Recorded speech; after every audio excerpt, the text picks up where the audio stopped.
ሻሎም ሻሎም ቤተሰብ አምላኽ ሰላም አምላኽ ብሳኻትኩም እዩ እዚ ካብ አገልግሎት ጸጋን ሓቀን ዘላኽ ተኸታታሊ ትምህርቲ እዩ ኢየሱስ ክርስቶስ ወዲ አምላኽ እዩ ሎሚ እዚ መበል 11 ክፋል እዩ ኣብ ዝሓለፈ መጽሓፍ ፊልጵ ምዕራፍ 2 ካብ 19 ክሳዕ 30 ዘሎ ሓሳብ ሪና ነርና ሎሚ ድማኒ ምዕራፍ 3 ካብ 1 ክሳዕ 3 ዘሎ ሓሳብ ክሪና ኢየሱስ ክርስቶስ ወዲ አምላኽ እዩ እስከ እቲ ሓሳብ ከምቡበ ድሕሪ ድማ ክንጽልይና ብሰርፈ ሳሕዋቴ ብጎይታ ባህ ይበልኩም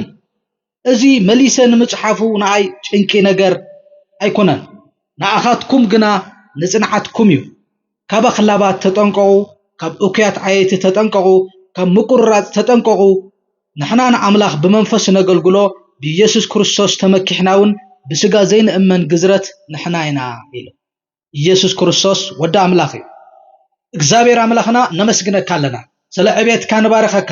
ስለ ህላውነትካ ድማ ነመስግነካ ኣለና አባና ዘለካ ሓሳብ ሰናይ ንጽቡቕን ስለ ዝኾነ ድማ ንባረኸካ ኢየሱስ ክርስቶስ ስም ሎሚ ድማ ዘስተምር መንፈስ ሃብካዮም ማና ድማ ካብ ኣፎም ኣይጉደልካሎምን ከም ተጻሕፈ ኢየሱስ ክርስቶስ ስም ሎሚ ድማ እግዚአብሔር ዘስተምር መንፈስካ ኣብ ህይወትና ይለጋ በኢየሱስ ክርስቶስ ስም እግዚአብሔር ሎሚ በዚ ቃል እዚ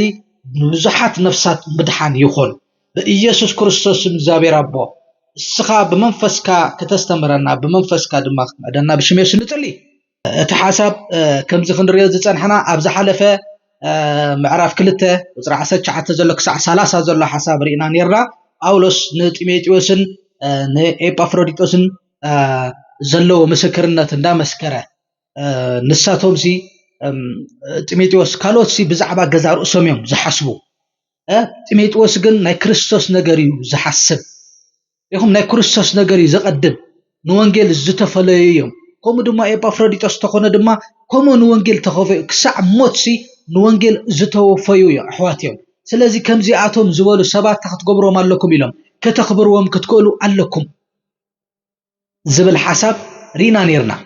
ኢየሱስ ክርስቶስ ጎይታ እዩ ሎሚ ድማ እንታይ ዝብል ሓሳብ ኢና ምዕራፍ 3 ካብ 1 ዘሎ እቲ ርእስቲ ናይቲ ትምህርተይ ተጠንቀቑ ዝብል ተጠንቀቑ ስለምንታይ ሰለስተ ተጠንቀቑ ኣሎ ኣብዚ እንሪኦ ካብ ኣኽላባት ተጠንቀቑ ካብ እኩያት ዓየይቲ ተጠንቀቑ ካብ ምቁራጽ ድማ ተጠንቀቑ ዝብል ኣሎ ተርእሰይ ተጠንቀቑ እዩ ሃሌሉያ ሎማዓንቲ እግዚአብሔር ተጠንቅቐና ስለዝደለየ በቃሉ ኣብ ምንታይ ምዃኑ ኸዓ እንዳረእናዮ እንዳተምሃርናዮ እንከይዲና ሃሌሉያ ብስተረፈት ሕወይተ ብጎይታ ባህ ይበልኩም እዚ መሊሰ ንምጽሓፉ ንኣይ ጭንቂ ነገር ኣይኮነን ንኣኻትኩም ግና ንጽንዓትኩም ኢሉ መጀመርያ ኢሉ ናትኩም ሓጎስ ናትኩም ደስታ ናትኩም ባህታ ብጎይታ ይኹን ኢሉ በመን ይኹን ብጎይታ ብነገራት ብኩነታት በቲ ኣብ ጅባኻ ዘሎ በቲ ዘለካ እቶት ዘይኮነ ናትካ ባህታ ኸውን ዝግብኦ ብጎይታ ይኹን ኢሉ ብጎይታ ይኹን የስ ብጎይታ ዝተሓጎሱ ዝብሎም ዘሎ ብጎይታ ስባህ ይበልኩም ኣብዚ ድሓር ክገልጾ እዩ ኣየነይ እቲ ንዓምሲ ብጎይታ ባህ ከብሎም ዝግብኦ ኣብዚ ክገልጾ እዩ እዚ መሊሰ ንምጽሓፉና ኣይ ጭንቂ ነገር ኣይኮነን ንኣኻትኩም ግና እንታይ እዩ ንጽንዓትኩም እዩ ንዓይኒ ምጽሓፉ ጭንቂ ነገር ኣይኮነን ንዓይኒ ምጽሓፉ እዚ ንዓኹም ንኽነግረኩም ኣነ ንኽመረኩም ንዓይ ጭንቂ ነገር ኣይኮነን ሓደ ሓላፍነት እዩ ሓደ ተጋሃት እዩ ኣብዚ ሃለወ ይሃሉ ድማ ነታ ኣካል ክርስቶስ ንምህናጽ ድማኒ ዋጋ ዝኸፍል ሓዊ ንዓይ ጭንቂ ነገር ኣይኮነን ኢሉ ንዓይኒ ምጽሓፍ እዚ ጭንቂ ነገር ኣይኮነን ኢሉ ንዓኹም ግን እዚ ኣነ ዝጽሕፎ እዚ ሕጂ ኣነ ንዓኹም ዝምህረኩም ሓጎስኩም ባህተኹም ዝኾነ ምኻ ብጎይታ ዝኾነ ነገር ብጎይታ እትሕጎስሉ ግን ንዓኹም እንታይ ኢኩም እዩ ንምጽናዕኩም እዩ ንምብርታዕኩም እዩ ንምሕያልኩም እዩ ድሓር ናረእና ከይድና ስለዚ እንታይ ኢልዎ ግን ካብቲኦም ተጠንቀቑ ዝብል ዘሎ ሓሳባት ክሪ ካብ ኣኽላባት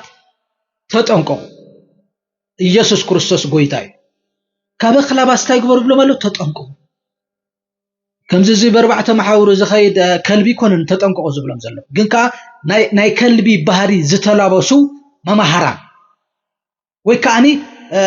ዝምስክሩ ዝሰብኩ ዝምህሩ ዘለው ግን ከዓ ናቶም ባህሪ ከም ምንታይ ኢሎም ከልክዕ ከምዚ ናይ ከልቢ ዓይነት ባህሪ ዝተላበሱ كمم تجبر لهم نعم قد تتنقوا يسوع كريستوس قويتاي كافتي ناي كلب حدا بحري إنه بلون تاي إن دحريلنا قل أكيد أب كلاي بيتروس معرف كل تقطع 20 كتاب كمزو بتصحفه له كم تمثله حكي كلبي نابتفو تملسه حسماون حصيباس أب صبري أنجرجر زبلو بصحيهم الليلو هايلو كم تمثله حق زبلو هم تعمل تصحفه زلو مالتي كلبي نابتفو تملسه حدا زبهري مالت ناي كلبي انت يقبر نابتفو مملاس نفتنا برو مملاس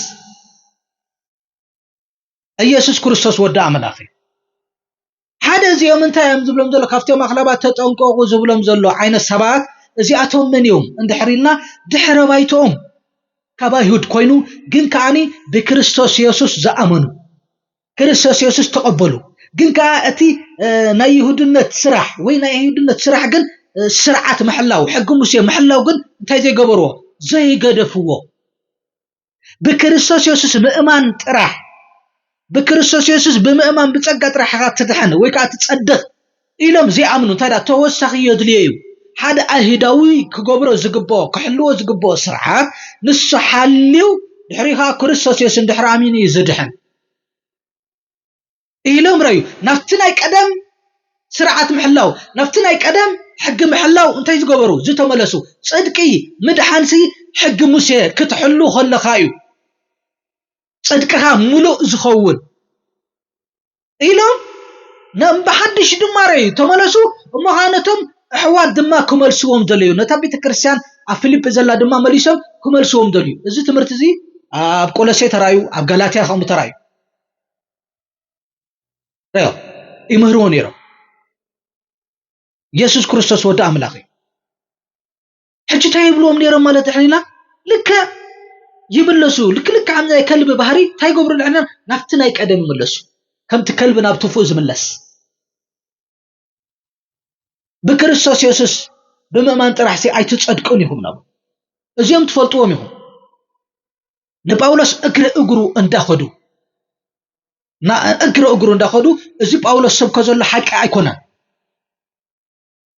እንተ ዘይተገዚርኩም አይትድሕኑን ይኹም እንታበሉ ድሰብኩ ዝነበሩ ዝነብሑ ዝነበሩ መርዞም ዝልእኹ ዝነበሩ ማለት እዩ ግብረ ሐዋርያት 15 ቁጥሪ ሓደ ተሪና ከምዚ ዝብል ጽሑፍ ኣሎ ካብ ይሁዳ ዝወረዱ ሓያሎ ድማ ነቶም ኣሕዋት ከም ስርዓት ሙሴ እንተ ዘይተገዘርኩም ሲ ክድሕኑ ኣይኮነልኩምን ኢሎም ማህርዎ እዚ ትምርቶም ነይሩ ከም ስርዓት ሙሴ እንተ ዘይተገዚርኩም ሕግ ተዘይሐሊኹም ስርዓት ሙሴ ተዘይሐሊኹም ክድሕኑ ሲ ኣይትኽእሉን ኢኹም እንዳበሎም ዝምህሩ ነይሮም نزيهم يو أخلاقات زبلهم زمان كمو غيدم يوهومن يعقر قرومن نيرا يوهوم يعقر قروم نيرا نزيهم يحجزوا زبلهم زمان كاب أخلاقات تاقبروا تتأنقوا كاب أخلاقات تاقبروا تتأنقوا كاليتي كامتاي كاخالاي تتأنقوا يلوهم هالو رأي كاب أكيات عايتها تتأنقوا أمنتاي كاب أكويات عيايتي كاب أكويات سرحتنيا كاب كفؤات سرحتنيا كاب دمانتاي قبرو تتنقاقو يسوع كريستوس قويتاي كفؤات أكويات زبولم زلتاي اندحريلنا حواتي سرحم زبلسي كل كفيو أين سرح يزبل لعلقا نو سب قبري يزدحن سب قبري يزتصدق سب كجزر كليو سب معلتات كحلو خليو سب سنابت كحلو خليو معلتات كحلو خلي إلهم نتي ناي كريستوس يسوع بموتن بتنسايون ناي مسكال سرح كنتو زقبرو زلو ناي مسكال سرح ناي مسكال قلبت كنتو زقبرو زلو نو حق بمحلاو إخوم كمان كتصدقوا حق بمحلاو كتجزروا خلهم يخوم اتدحنو اندابلو كم ز عينت سرح زسرح زلو بخو مدينة قندحنا እንታይ ዝብልና እግዚአብሔር ቃል ኤፌሶን 2:8 እንታይ ዝብል ሓደ እኳ ከይምካሕሲ ካብ ግብሪ ኣይኮነን እሞ ሓደ እኳ ከይምካሕሲ ካብ ግብሪ ኣይኮነን ካብ ስራሕ ኣይኮነን ማለት ኣይኮነን እሞ በእምነት ብጸጋይኹም ዝድሓንኩም እዚ ከዓ ውህበት ኣምላኽ ይምበር ካባኻትኩም ኣይኮነን ረዩማ ሰብ ምንታይ ዝድሓን በእምነት ብጸጋ ካብ ግብሪ ኣይኮነን ካብ ስራሕ ኣይኮነን እዚኦም ሰባት እዚኦም ግን ዕኩያት ዓየት ተባሂሎም ዘለው ኣኽላባት ተባሂሎም ዘለው ግን እንታይ ለም ዝምህሩ ዘለው ኖ ናይ ክርስቶስ ኢየሱስ ሙማትን ምትንሳእን ኣብ መስቀል ምስቃልንሲ ንሱ ቡጋ ኣይኮነን ንምድሓንኩም ንሱ ቡጋ ኣይኮነን ንምጽዳቅኩም ንሱ ቡጋ ኣይኮነን ህይወት ንክትረኽቡ እንታይ ዳ ክትሰርሕለኩም ሕጊ ሙሴ ክትሕልውለኩም ስርዓት ሙሴ ክትሕልውለኩም ሓደ ካብኡ ድማ ግዝረት እዩ ክትሰርሕለኩም ብሎም ረዮ ከምዚ ድሕር ኮይኑ ናይ እግዚአብሔር ቃል እንታይ ዝብል ኣብ ጋላትያ ምዕራፍ 2 ዘሎ ጽድቂ ብሕጊ ተዝኸውንሲ እሞ ክርስቶስ ኢየሱስ ንኹንቲ ዝሞተ ኣነ ጸጋ ኣምላኽ እንታይ ይገብር ነይሩ ኣይ ንዓገን ለይኹሞ እዚኦም ሰባት እዚኦም ግን እንታይ ይገብሩ ነይሮም እዚኦም እኩያት ዓይቲ ካብዚኦም ተጠንቀቁ ዝብለና ግን ኖ ጸጋ ኣምላኽ ዝንዕቁ ዘለው እዮም ጸጋ ኣምላኽ ዝንዕቁ ዘለው ነቲ ብኸምኡ ክርስቶስ ኢየሱስ ዝኸፈለሉ ዋጋ ኣቕሊሎም ዝሪኡ ዘለው እሱ ቡቅ ኣይኮነን ንምድሓን እሱ ቡቅ ኣይኮነን ንምጽዳቅና ኢሎም ክትወሰኽ የድልየሎ ረይዎ ክርስቶስ ፕላስ ሙሴ ሕጊ ፕላስ ጸጋ እዚ የደለዩ ኢሎም ሰብክ ዘለው እዚኦም ዕኩያት ዓየት እዮም ኢሎም ንሶም ሕማቃት ሰራሕተኛታት እዮም ክፉኣት ሰራሕተኛታት እዮም ንሰባት ድማ ረይዎ ሙት ስራሕ ንኽሰርሑ ክፉእ ስራሕ ንኽሰርሑ እኹል ኣይኮነን ናይ ኢየሱስ ክርስቶስ ስራሕ ይዝባሃል ዘሎ ሓደ ግዜ ጎይታና ኢየሱስ ክርስቶስ ሓይቶሞ ነይሮም ኣብ ወንጌል ዮሐንስ ምዕራፍ 6 ቁጥር 28 ድሕሪና ስለዚ ንሳቶም ግብረ ኣምላክ ክንገብርሲ እንታይ ንግበር በልዎ ረይዎ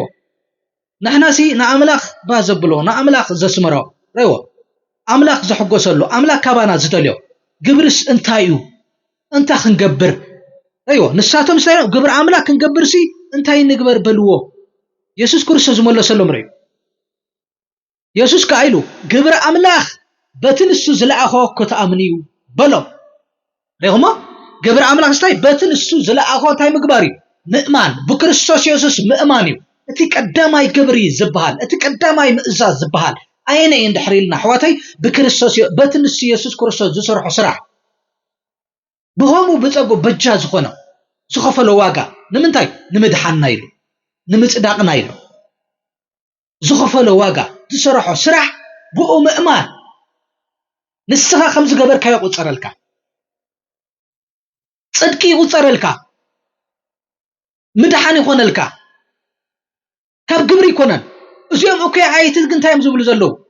እኩያት ዓየት ዘብሎም ዘሎ እንታይ እንድሕሪልና ክሰርሕለኩም ናይ ክርስቶስ ኢየሱስ ቡቅ ኣይኮነን ናይ ክርስቶስ ኢየሱስ እኹል ኣይኮነን ረይሞ ሞንታይራ ሰናይ ምግባር ኣይንስራሕም ኣይኮነን ወይኮነን እስኻ ሰናይ ትገብር እስኻ ጽድቂ ትገብር ስለዚ ጸደቅካ እዩ ሰናይ ግብሪ ትገብር ስለዚ ድሓንካ እዩ ህያው ስለ ዝኾንካ እዩ ሕጂ ህይወት ስለ ትፈሪ እዩ ሕጂ ጽድቂ ስለ ትፈሪ እዩ ንኽጸድቕ ኢልካ ኮንካ ትገብር እቲ እኩይ ዓያይ ዘብለካ ከምኡ ኢሉ ዝሰብኽ ከምኡ ኢሉ ዝዛረብ ከምኡ ኢሉ ዝምህር እኩይ ዓያይ ማለት እዩ ዝሕፍር ዓያይ ማለት እዩ ረይዎ ወንጌል ከምኡ ይኮነን ወንጌል ብክርስቶስ ኢየሱስ ተሰሪሕልካ እዩ ተፈጺምልካ እዩ ኣምላኽ ብክርስቶስ ተዓሪቕካ እዩ ናይ ሓጢኣትካ ዋጋ ተኸፊሉ እዩ بكريستوس يسوع كتأمن كل خا نيزل عالم هوتي هتقبل بكريستوس يسوع كتأمن كل خا كم متفا ناب زي متفا كم موت ناب هوتي هتساجر كفردي هتملت يسوع كريستوس واجا خبيل الكايو يسوع كريستوس مرجم كوين الكايو كريستوس يسوع حاتيات كوين الكايو إلكا ممسكاري مالتي زيم كن نو بقى عيكونني سلازي أوكيات عيتي كم كيلو ما حيتمك أنت هنقبر قبر أملاك ستا هنقبر أملاك ستا إذا لك هباناي ما تقبر دليهم يلوموا لا تزل أخو ود بيسوس كرسوس أمانو باي أمانو مالتي يا شعور فترات كمسك حدش فترات مسكونكا أيوة حدش فترات مسكونكا نخص زي كونكا سناي تقبر صادق سلازكونكا أيوة اتحدش فترة زبال مننت أملاك سلازكون ملك أملاك سلازلو مثل أملاك سلازلو تملك أملاك تصدقون كدسنان سلازلو سلاز سخافة لا ኣማራጺ የብሉን ፍረ ጽድቂ ዝፈሪ ህይወት ዝፈሪ ሽዑ ካብኡ ዝፍልፍል ህይወት እዩ ካብኡ ዝወፅእ ህይወት እዩ ኢየሱስ ክርስቶስ ወዲ ኣምላኽ ስለዚ ካብ እኩያት ዓየቲ እንታይ ንግበር ንጠንቀቕ ተቐዳመይቲ ካብ ኣኽላባት ካብቶም ከም ብሓድሽ ነበሩት ባርነት ክቁርኑና ዘልዩ ዝምለሱ ከምቲ ከልቢ ናብ ትፉ ዝምለስ ከምኡ ድማ ነቲ ዝሰዓርናዮ ነቲ ብክርስቶስ ኢየሱስ ተሰዓረልና ነቲ ብክርስቶስ ኢየሱስ ዝኾነልና ከም ብሓድሽ ድማ ንዑ ግበርዎ እስክትጸድቁ ተኾንኩም ኢሎም ዝምህሩ ዝሰብኩ ዝዛረቡ ከም ብሓድሽ ክቁርኑና ዘልዩ ካብ ኣኽላባት ተጠንቀቑ ካብቶም እኩያት ዓየትኻ ተጠንቀቑ እቲ ሳልሳይከ ካብ ምቁርራጽካ እንታይ ግበሩ ተጠንቀቑ እንታይ ማለት እዩ ኣብቲ ናይ ግሪክ ድሕሪና ካታቶሚ ካብቲ መጉዳእቲ ዘለዎ ካብቲ ሓሶት ዝኾነ ካብቲ ዘይጠቅም ካብቲ ጥፍኣት ዝኾነ ረይዎ ምቁራጽ እንታይ ማለት ግዝረት ንግዝረት ኣመልኪት እዩ ግን ከዓ ዘይጠቅም ንመድሓንካ ረይዎ ህይወት ምርካብካ ዘይጠቅም ካብቲ ኣካል መጉዳል ጥራሕ ዝኾነ ወይ ከዓ ምጥፋእ ኢልዎ ኣሎ ምብልሻው ቁኑዕ ዘይኮነ ግዝረት ኢልዎ ኣሎ ማለት እዩ እንታይ ዝኾነ ትኽክል ዘይኮነ ግዝረት ካብኡ ድማ እንታይ ግበሩ ተጠንቀቑ ኣየነይ ግን እቲ ትኽክል ዘይኮነ ግዝረት እታ ብኢድ ኣብ ስጋ እትግበር ግዝረት ማለት እዩ ንሱ ብምግባርካሲ ኣይትድሕንን ኢኻ ንሱ ብምግባርካሲ ኣይትጸድቕን ኢኻ ሕጂ ሓድሽ ፍጥረት ምዃን ጥራሕ እዩ ዘድሊ ሕጂ ብክርስቶስ ኢየሱስ ኣሚንካ ህይወት ምቕባል ህያው ምዃን ሓድሽ ፍጥረት ምዃን እዩ ዘድሊ እምበረይ ግዝረትን ዘይግዝረትን ምንም ኣይጠቅምን እዩ ሕጂ እዚኣታ ቀንዕቲ ዝኾነት ግዝረት ኣይኮነትን እዩ ዝብሎም ዘሎ ካታቶሚ እዩ ኢየሱስ ክርስቶስ ጎይታ እዩ ከምዚ ይግበሩ እሞ ክድሕንዮም ካብ ዝብልኹም እንታይ ግበር እዩ ዝብል ዘሎ ተጠንቀቑ ተገዘሩ እሞ በቃ ክድሕንዮም ከምቲ ዓንቶ ግብረ ሐዋርያት 15 ሓደ ዘንብብና ስርዓት ሙሴ ተዘይሓሊኹም ተዘይተገዚርኩም ሲ ኣይትድሕንን ኢኹም ኢሎም እንታይ ገበሩ እንዳዘሩ ይምህሩ ነይሮም ካብዚ ምቁርራጽ ዝብል ሳይግበሩ ተጠንቀቑ እንታይ ማለት እዩ ሎሚ መቸም ተገዘር ዝብለካ የለን መድሓንካ ጸድቅኻ ረይዋ እቲ ኩሉ ዓወትካ ናትካ ክኸውን ድሕር ኮይኑ ጻድቅ ክትበሃል ቅዱስ ክትበሃል ውሉድ ክትከውን ድሕር ደሊኻ እስኻ ገለ ነገር ክትገብር ኣለካ ኢሉ ዝምህር ናትካ ኢድ ክህልዎ ኣለዎ ናትካ ኣስተዋፅኦ ናትካ ጻዕሪ ናትካ ክህልዎ ኣለዎ ኢሉ ዝምህር እንድሕር ኮይኑ ካብዚ ተጠንቀቑ እዩ ዝብል ኢየሱስ ክርስቶስ ወዲ ኣምላኽ ካብ ሳይግበሩ ተጠንቀቑ እዚ ትክክለኛ ኣይኮነን እዩ ዝብል ቁኑዕ ዝኾነ ግዝረት ዘይኮነ ካብቲ ቁኑዕ ዘይኮነ ግዝረት እንታይ ግበሩ ተጠንቀቑ ማሳካቱ ፕራዲያ ላባጂ ኢየሱስ ክርስቶስ ወዲ ኣምላኽ ኣብ ሮሜ 2:28-29 እስከነንብባ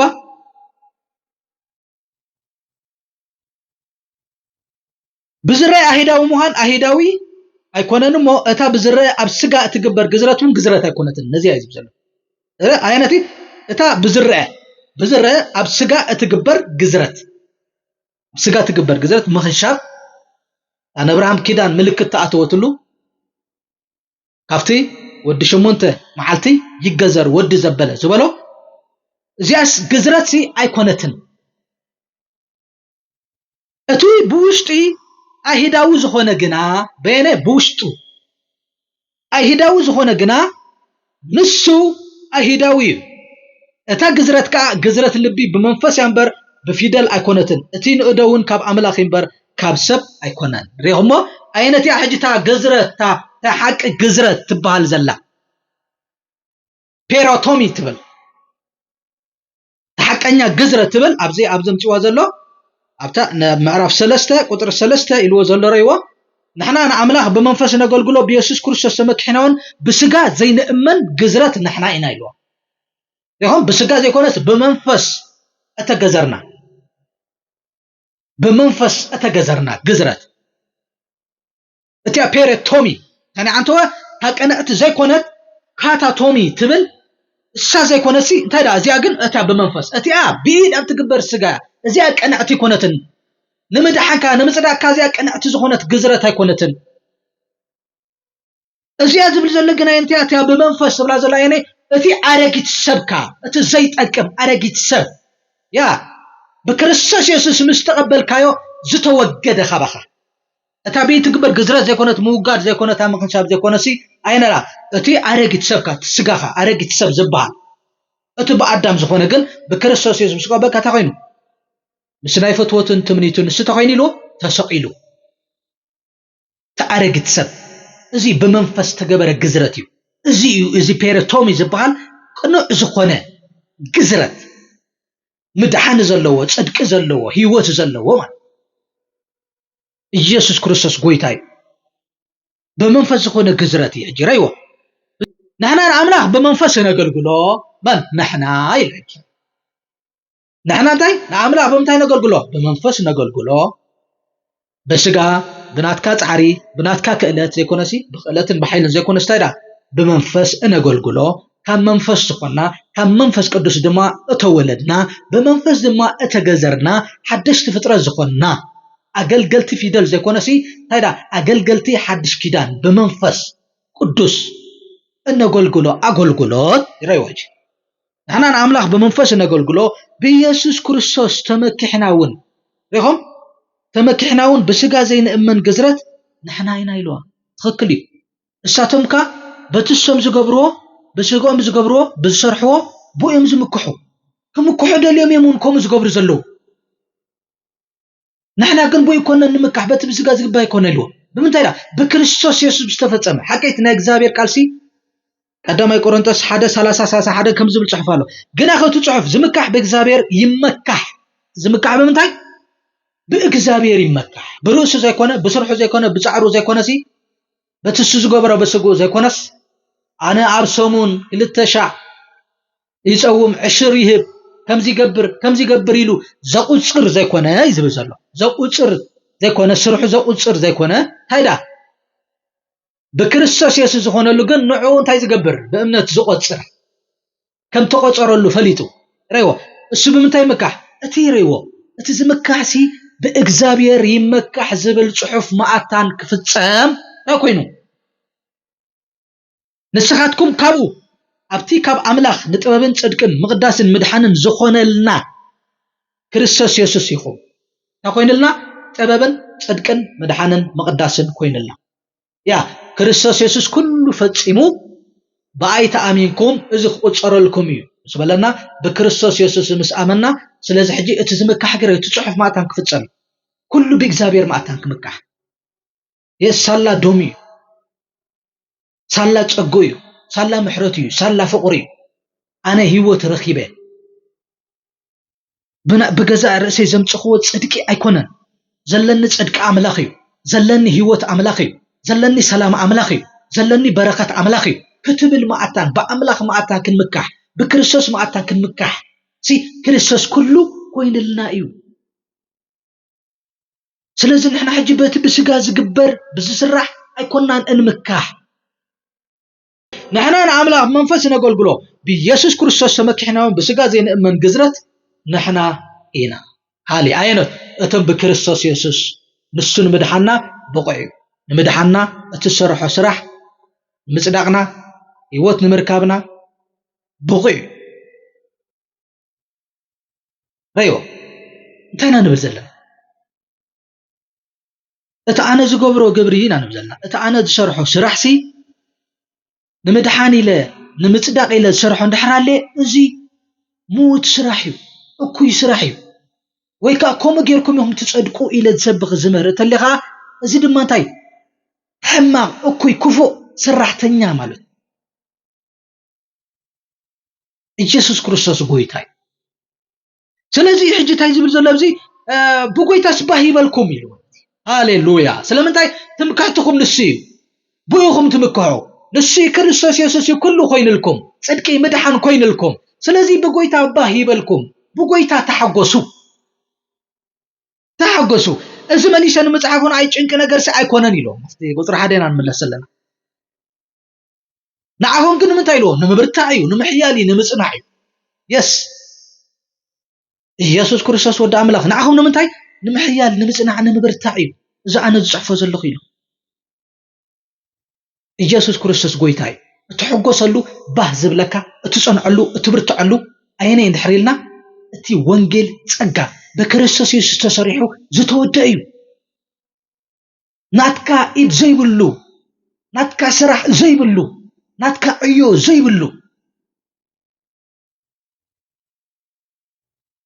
ያ ስለዚ ሎማ አንተ መልእኽተይ እንታይ እንድሕሪና ካብ ኣኽላባት ተጠንቀቁ ካብቶም እኩያት ዓይቲ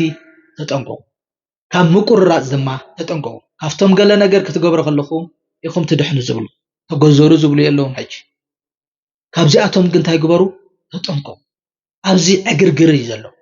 ኣብዚ ረበሻ እዩ ዘሎ ኣብዚ ጭንቀት እዩ ዘሎ ኣብቲ ትክክለኛ ወንጌል ግን ኣብቲ ብኣምላኽ ትምክሐሉ ወንጌል ግን ኣብቲ ናይ ብሓቂ ዝኾነ ግዝረት ዝበሃል ግን ክርስቶስ ኢየሱስ ብምእማን ግን ኣብኡ ሓጎስ እዩ ዘሎ ደስታ እዩ ዘሎ ኣብኡ ድማ ምብርታዕን ምሕያልን እዩ ዘሎ ኢየሱስ ክርስቶስ ወዲ ኣምላኽ እዩ ብሩኻት ኢኹም